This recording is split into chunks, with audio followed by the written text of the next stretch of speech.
Friends, welcome to my channel. तो आज हम पढ़ेंगे फार्माकोथेरेपेटिक्स, जो कि डिप्लोमा सेकेंड ईयर में नया सब्जेक्ट है। इसकी फर्स्ट जो यूनिट है वो हमने इससे पहली वाली वीडियो में कंप्लीट कर दी है। अब हम इसकी सेकेंड यूनिट के बारे में पढ़ेंगे, जिसमें हमें पहला पढ़ेंगे हम कार्डियोवैस्कुलर सिस्टम में 4 डिसीजेज होती हैं: hypertension, angina, myocardial infarction, hyperlipidaemia और कंजेस्टिव हार्ट फेलियर। ये और कार्डियोवैस्कुलर सिस्टम, ये सारी चीज़ों की डेफिनेशन पढ़ेंगे। इटियोपैथोजेनेसिस का मतलब होता है ये सारी कोई भी बीमारी है उसका cause and development of disease, मतलब वो किस कारण से हमें हो रही है। क्लिनिकल मैनिफेस्टेशन का मतलब होता है कॉज एंड डेवलपमेंट। तो इटियोपैथोजेनेसिस का हो गया, इसका होता है साइन एंड सिम्टम, मतलब कोई भी हमें ऐसी बीमारी हो तो उसके क्या क्या साइन या क्या सिम्टम दिखेंगे। नॉन फार्माकोलॉजिकल मैनेजमेंट का मतलब होता है कि अगर हमें कोई डॉक्टर मेडिसिन प्रिस्क्राइब करता है तो उसके साथ साथ कुछ वो सलाह भी देता है। विदाउट मेडिसिन अगर कोई भी डिसीज़ सही हो रही है या क्योर करने में हेल्प कर रही है तो वो नॉन फार्माकोलॉजिकल मैनेजमेंट होता है। फार्माकोलॉजिकल मैनेजमेंट वो मैनेजमेंट होता है जिसमें हम डिसीज़ के बारे में पढ़ते हैं, डिसीज़ के नेम के बारे में पढ़ते हैं। तो चलिए इसकी डेफिनेशन से स्टार्ट करते हैं। फर्स्ट, कार्डियोवैस्कुलर सिस्टम की definition: the heart pump the blood into the blood vessel. जो हमारा हार्ट है वो ब्लड को पंप करता है और ब्लड को पहुंचा देता है ब्लड वेसल में। और जो ब्लड वेसल होती हैं वो क्या करती हैं, ब्लड को पूरी बॉडी में सर्कुलेट कर देती हैं। यही हमारा कार्डियोवैस्कुलर सिस्टम होता है। अब इसमें फर्स्ट डिसीज़ थी हमारे सिलेबस में हाइपरटेंशन। तो हाइपरटेंशन एक कंडीशन होती है जिसमें जो हमारी ब्लड वेसल्स होती हैं उन पे जो ब्लड बह रहा होता है उनका जो फोर्स वो बहुत फोर्सफुली बह रहा होता है, बहुत ज़्यादा प्रेशर के साथ। मतलब ये बह रहा है, बहते बहते जो ब्लड है वो हमारी जो आर्टरी की जो वॉल है, ब्लड वेसल की वॉल है, उस पर बहुत ज़्यादा प्रेशर पड़ रहा है। तो क्या लिखा है इसमें, फोर्स ऑफ ब्लड जो जिस फोर्स से बह रहा है और हमारे जो ब्लड वेसल है उसके अगेंस्ट वर्क कर रहा है, तो उसको हम कहते हैं हाइपरटेंशन। इसमें सिस्टोलिक प्रेशर होता है मोर देन 140 और डायस्टोलिक प्रेशर होता है मोर देन 90 और 80। ठीक है, तो अब पढ़ते हैं इसकी इटियोपैथोजेनेसिस, मतलब किस कारण से वो हमें कॉज होता है। एक जो हाइपरटेंशन है वो 2 तरीके से होते हैं, प्राइमरी हाइपरटेंशन और सेकेंडरी हाइपरटेंशन। इसको हम एसेंशियल हाइपरटेंशन कहते हैं। ये 90 से 95% इफेक्टिव होता है, मतलब 90 से 95% लोगों को होता है। और इसका जो कॉज है, मतलब अभी तक हम लोगों को ये नहीं पता चला है कि ये किस कारण से होता है।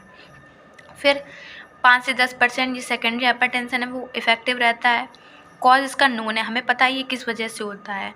थायराइड ग्लैंड और एड्रिनल ग्लैंड आर इफेक्टिव। इसमें थायराइड ग्लैंड और हमारी एड्रिनल ग्लैंड है वो इफेक्टिव होती है, मतलब उसमें ही कुछ कमी आ जाती है, तभी हमें सेकेंडरी हाइपरटेंशन होता है। फिर हम जानते हैं कि हाइपरटेंशन की क्लिनिकल मैनिफेस्टेशन का मतलब पहले बताया था, साइन एंड सिम्टम। डिजीनेस का मतलब होता है चक्कर आते हैं इसमें हाइपरटेंशन में। विजुअल प्रॉब्लम, देखने में प्रॉब्लम आती है। नोज़ से ब्लीडिंग होती है। हेडेक होता है। चेस्ट पेन होता है, सीने में दर्द होता है, सांस लेने में दिक्कत आती है। ये सारे हाइपरटेंशन के सिम्टम होते हैं। फिर हम पढ़ेंगे नॉन फार्माकोलॉजिकल मैनेजमेंट, मतलब कि बिना मेडिसिन के कौन कौन सी एडवाइस देता है डॉक्टर।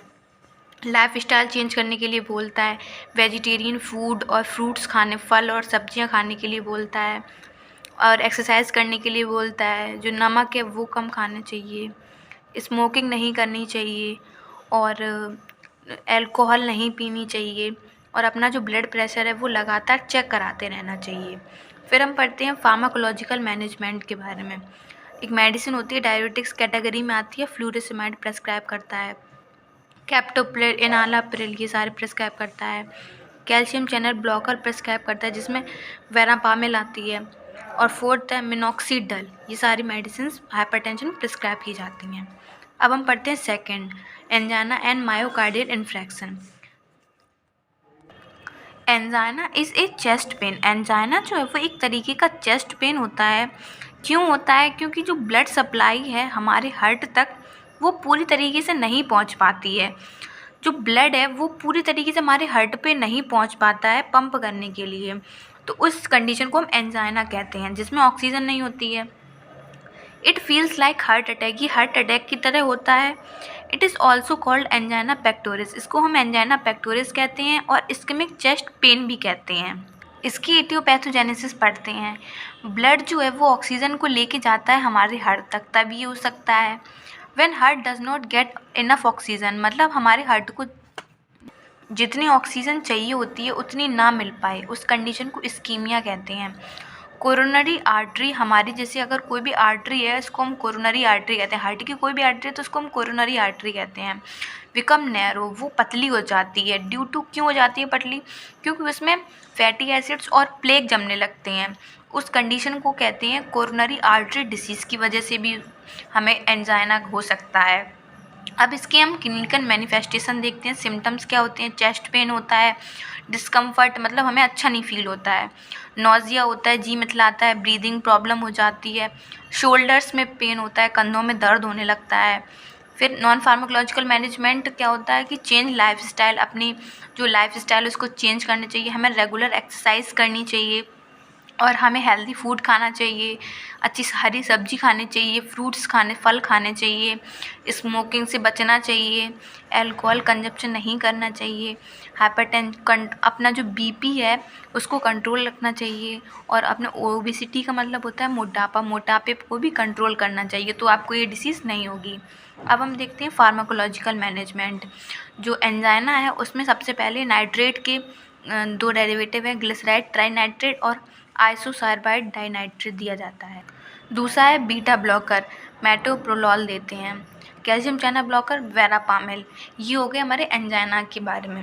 थर्ड हमारी डिसीज़ है हाइपरलिपिडीमिया। हाइपरलिपिडीमिया नाम से ही पता चलता है, हाइपर का मतलब होता है इंक्रीज़, लिपिड का मतलब होता है लिपिड, एनीमिया का मतलब है कमी। हमारे ब्लड में लिपिड की, hyperlipidemia is made up of two word. Hyper का मतलब होता है मोर और लिपिडीमिया का मतलब होता है लिपिड, मतलब हमारी बॉडी में लिपिड की मात्रा का बढ़ जाना हाइपरलिपिडीमिया कहलाता है।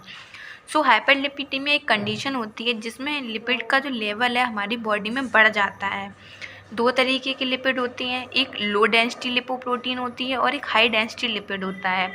जो low density lipo HDL of HDL, अगर हमारी बॉडी में हाई डेंसिटी लिपिड है वो अगर कम रहेगा तो हमें हाइपरलिपिडीमिया हो सकता है। मतलब जो हाई डेंसिटी लिपिड होते हैं वो हमारी बॉडी के लिए अच्छे लिपिड माने जाते हैं, इसलिए अगर वो कम होगा तो हमारी बॉडी में लिपिड की बढ़ जाएगा लिपिड। तो पहले पढ़ते हैं etiopathogenesis. Hyperlipidemia is divided into two broad classes. ये भी दो तरीके के होते हैं, प्राइमर हाइपरलिपिडीमिया और सेकेंडरी हाइपरलिपिडीमिया। जो प्राइमरी हाइपरलिपिडीमिया होता है डराइव फ्रॉम जेनेटिक डिसऑर्डर, ये जेनेटिक मतलब हमारे जनरेशन टू जनरेशन एक दूसरे को ये ट्रांसफ़र हो सकता है, मतलब पेरेंट्स से बच्चे में, ये प्राइमरी में होता है।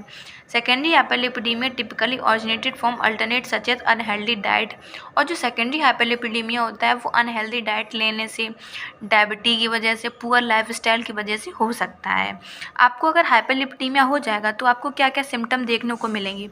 सबसे पहले चेस्ट पेन होगा आपको, ब्लॉकेज ऑफ ब्लड वेसल, हमारी ब्रेन की और हार्ट की ब्लॉक हो जाएंगी, ब्लड प्रेशर हाई रहेगा, हार्ट अटैक आ सकता है, स्ट्रोक्स भी आ सकते हैं, मतलब झटके जो आते हैं।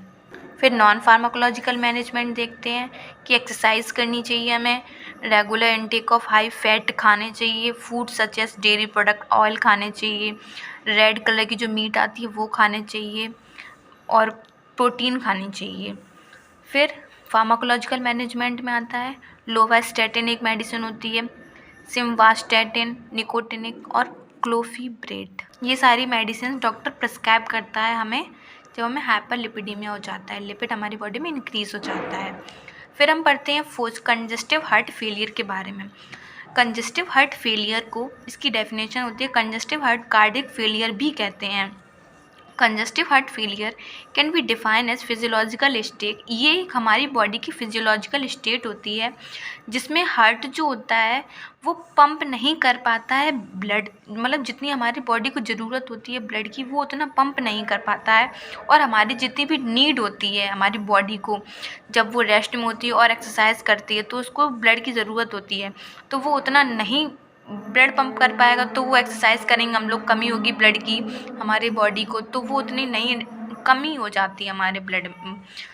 बॉडी में हार्ट की, तो उसको हम कहते हैं कंजेस्टिव हार्ट फेलियर। इसके 2 रीज़न हो सकते हैं, या तो कोरोनरी हार्ट डिसीज़ है आपको पहले से ही, या आप हाइपरटेंशन के शिकार हैं।